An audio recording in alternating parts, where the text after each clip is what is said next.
मैं तो कहता हूँ कि युवाओं की भागीदारी 90% होनी चाहिए। 10% सलाह के लिए बुजुर्ग होने चाहिए, क्योंकि युवा राजनेता काम करने में बड़े सक्षम होते हैं। देखिए, सच्चाई तो यह है कि कल माननीय सुप्रीम कोर्ट का फैसला आने के बाद अब ऐसा लगा कि काम और 10 गुना स्पीड से ज्यादा होंगे। हालांकि दिल्ली सरकार, जिस दिन से दिल्ली में आम आदमी पार्टी की सरकार बनी है, उस दिन से और आज तक काम ही करती आ रही है, लोगों के लिए काम करती है।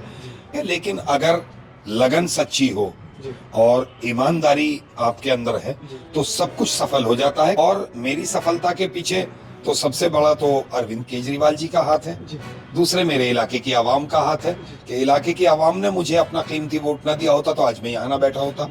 उन्होंने मुझे वोट देके इस काबिल बनाया है। और अगर मुझे माननीय मुख्यमंत्री श्री अरविंद केजरीवाल जी ने, जो मुखिया हैं, आम आदमी पार्टी के कन्वीनर हैं, अगर उन्होंने मुझे टिकट ना दिया होता तो आज मैं यहाँ ना होता।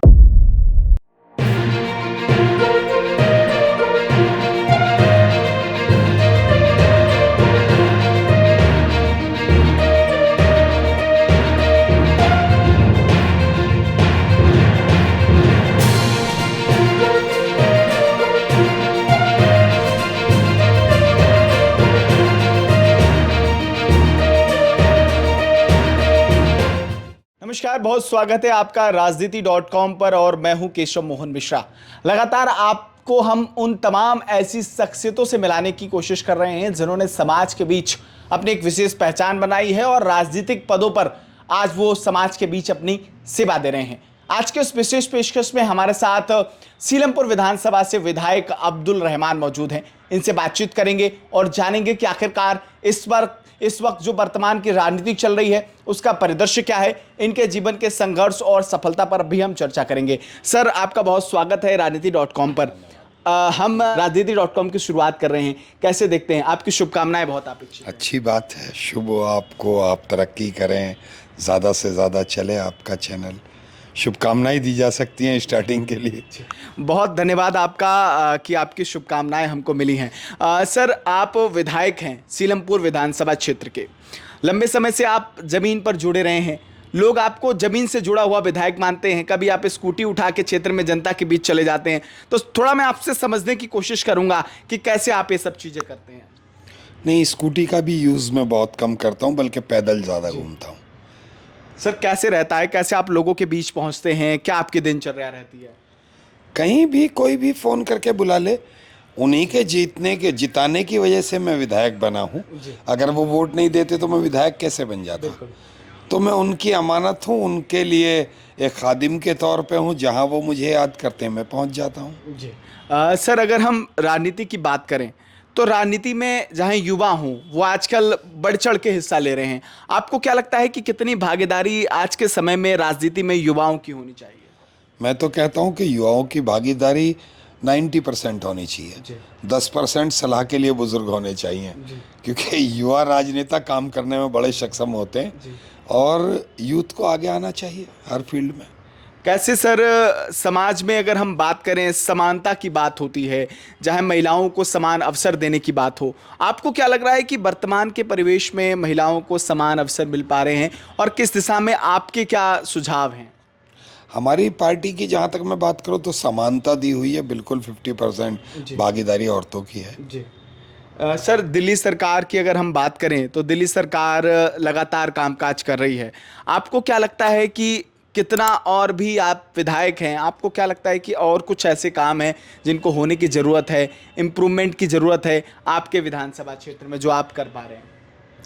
देखिए, सच्चाई तो ये है कि कल माननीय सुप्रीम कोर्ट का फैसला आने के बाद अब ऐसा लगा कि काम और 10 गुना स्पीड से ज़्यादा होंगे।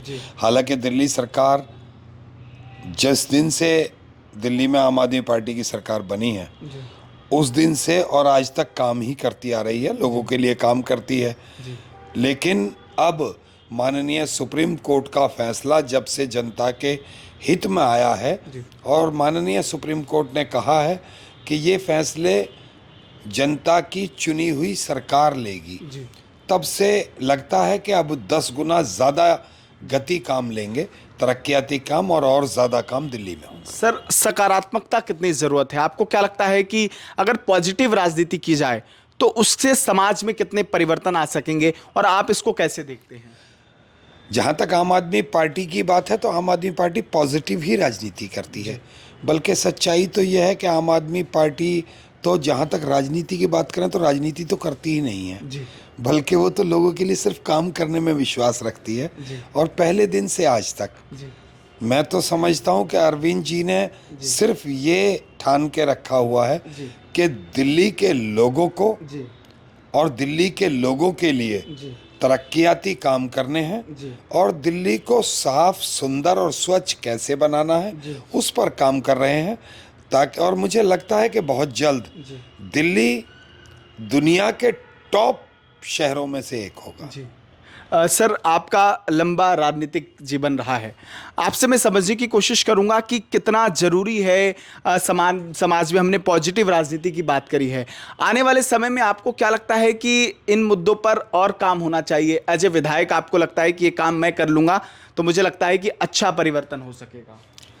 देखिए, मैं तो एक बात जानता हूँ कि जब से मैं विधायक बना हूँ अभी तक मुझे सरकार ने कहीं ऐसे मायूस नहीं करा कि मुझे गलियां बनवाने के लिए ज़रूरत है या मुझे कोई दीगर काम के लिए ज़रूरत है, मुझे अपने इलाके में कुछ और कराना है।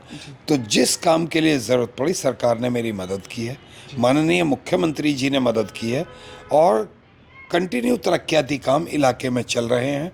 मैं समझता हूँ कि पहले पानी की किल्लत, सीवर की किल्लत बहुत ज़्यादा थी इलाके में, लेकिन आज अल्लाह का शुक्र है कि वो ज़ीरो हो गई हैं कंप्लेंट। और जहाँ तक क्षेत्र में गलियाँ और सड़कें और रोड्स बनाने की बात है उस पर भी निरंतर काम चल रहा है। बिल्कुल। सर, ये भी मैं समझना चाहूँगा आपसे कि दिल्ली सरकार की अगर हम जिक्र करें तो एक ऐसी पार्टी जहाँ सामान्य लोगों को, जो सामान्य लोग थे वो उठे और आज विधायक हैं, आप भी उनमें से एक हैं, तो ये कैसा सफ़र रहा? सामान्य से असाधारण बनने का सफ़र कैसा रहा और आप क्या लोगों को प्रेरणा देना चाहेंगे? क्योंकि वो कहते हैं ना कि अंधकार से लड़ने का संकल्प कोई कर लेता है तो एक अकेला जुगनू भी सब अंधकार हर लेता है, तो आप सब ऐसे जुगनू हैं। देखिए, सच्चाई ये है कि आम आदमी पार्टी के जो मुखिया हैं श्री अरविंद केजरीवाल जी, उन्होंने कभी भी ये नहीं चाहा कि ये राजनीतिक पार्टी बने या इसमें राजनीतिक लोगों को लाया जाए। उन्होंने सामान्य लोगों को उठाया और उन लोगों को लिया जिनको इलाके की आवाम चाहती थी। उन्होंने एक सामान्य सर्वे कराया, सर्वे करा के जिन लोगों के पक्ष में मत ज़्यादा रहे उनको उन्होंने टिकट दिए और टिकट दे करके चुनाव लड़ाया और मोर देन जीत करके आए। क्योंकि एक सामान्य आदमी, एक पब्लिक से जुड़ा हुआ आदमी पब्लिक के लिए सोचता है और एक नेता को लाके वहाँ खड़ा कर दो तो वो राजनीतिक पहलू से सोचता है। लेकिन राजनीतिक पहलू से सोचना, फ़ायदे और नुकसान सोचना, ये अलग बात हो गई। और एक सामान्य आदमी जब सोचता है हृदय से तो वो ये सोचता है कि इस आवाम ने, इस दिल्ली की जनता ने मुझे अपना कीमती वोट दे करके इस काबिल बनाया है, ये ताकत दी है, तो मैं इनके लिए काम करूं। इनके बच्चों के लिए स्कूल अच्छे हों, इनके लिए हॉस्पिटल अच्छा हो, इनके और भी जो दीगर ज़रूरत हैं उन्हें मैं पूरी कर सकूं। जो सरकार से मैं इन्हें मदद दिला सकता हूं मैं दिला सकूं। जो मेरे क्षेत्र में गरीब लोग रहते हैं उनका अच्छे हॉस्पिटलों में इलाज में कैसे करा सकूं वो कराता है। तो वो जो एक जनता से जुड़ा हुआ इंसान होता है वो जनता की समस्याओं को बेहतर समझता है। सर, मोहल्ला क्लिनिक की बात करें, आपके सीलमपुर विधानसभा क्षेत्र में बेहतर तरीके से काम कर रहे हैं। बहुत सारी योजनाएं ऐसी हैं जो ज़मीन पर आपने उतारी हैं, जो सरकारों के लिए कल्पना होती थी। आज मोहल्ला क्लिनिक चल रहे हैं, उनमें बेहतर काम हो रहा है, दिल्ली सरकार के अस्पतालों में अच्छे काम हो रहे हैं। तो इन तमाम चीज़ों को आप सब लोग कैसे ज़मीन पर सफल बना पा रहे हैं? देखिए, मैं तो अभी आपसे एक बात कही थी कि अभी तक तो जो कामों में रुकावट भी थी अब वो भी ख़त्म हो जाएगी और बेहतर कर पाएंगे। लेकिन अगर लगन सच्ची हो और ईमानदारी आपके अंदर है तो सब कुछ सफल हो जाता है। क्योंकि जब आप एक अच्छे काम की शुरुआत करते हैं, जब आप एक अच्छे काम में कदम बढ़ाते हैं तो वहाँ ईमानदारी अगर आपके मन में है और सच्चाई है तो ऊपर वाला भी आपकी मदद करता है। आखिरी सवाल है, अब्दुल रहमान जी की सफलता का मूल मंत्र क्या है? क्या आप लोगों को ये देना चाहेंगे कि मेरी सफलता की ये लाइन है जिसको मैंने अपने जीवन में कृतार्थ बनाया है? नहीं, देखिए, आपको संयम रखना चाहिए। जी अगर आप राजनीति में हैं तो आप संयम से काम लें। जी और मेरी सफलता के पीछे तो सबसे बड़ा तो अरविंद केजरीवाल जी का हाथ है। जी दूसरे मेरे इलाके की आवाम का हाथ है कि इलाके की आवाम ने मुझे अपना कीमती वोट ना दिया होता तो आज मैं यहाँ ना बैठा होता। उन्होंने मुझे वोट दे के इस काबिल बनाया है। और अगर मुझे माननीय मुख्यमंत्री श्री अरविंद केजरीवाल जी ने, जो मुखिया हैं आम आदमी पार्टी के कन्वीनर हैं, अगर उन्होंने मुझे टिकट ना दिया होता तो आज मैं यहाँ ना होता। तो मैं इन दोनों का ही, अपने मुखिया श्री अरविंद केजरीवाल जी का भी और मैं अपने इलाके की आवाम का भी दिल से आभार व्यक्त करता हूं। और आपके चैनल के माध्यम से एक मैसेज भी देना चाहता हूं कि मैं आपके लिए हूं, आपकी खिदमत में हूं। आप किसी भी वक्त मेरे ऑफिस आ जाएं। सुबह 10 से 4 बजे तक मैं ऑफिस पे बैठता हूं, मेन रोड पर। आप आ जाएं, कोई भी काम में आप नहीं आ सकते तो आप फ़ोन करके आप जमा हो जाएं, मुझे वहाँ बुला लें, मैं आपके पास आकर आपके काम को करूँगा। चलिए सर, बहुत शुक्रिया हमको कीमती वक्त देने के लिए अपना। तो बिल्कुल विधायक अब्दुल रहमान हमसे बातचीत कर रहे थे। उन्होंने बताया कि कैसे जीवन में वो संघर्षों के साथ आगे बढ़े और आज एक विधानसभा क्षेत्र के वो स्वयं विधायक हैं। उन्होंने ये भी कहा है कि अगर सकारात्मक राजनीति का जीवन में परिदृश्य में अगर उतारा जाएगा तो जरूर समाज का विकास होगा और ये बदलाव भी जरूर होगा। फिलहाल ये सीरीज हमारी लगातार जारी रहेगी। समाज के कुछ ऐसे लोग जो आज सामाजिक सेवा के क्षेत्र में आगे हैं और तमाम राजनीतिक पदों पर आज भारत का गौरव बढ़ा रहे हैं, ऐसे लोगों से हम आपको लगातार मिलाते रहेंगे। फिलहाल आज की इस पेशकश में सिर्फ इतना ही। बहुत बहुत शुक्रिया।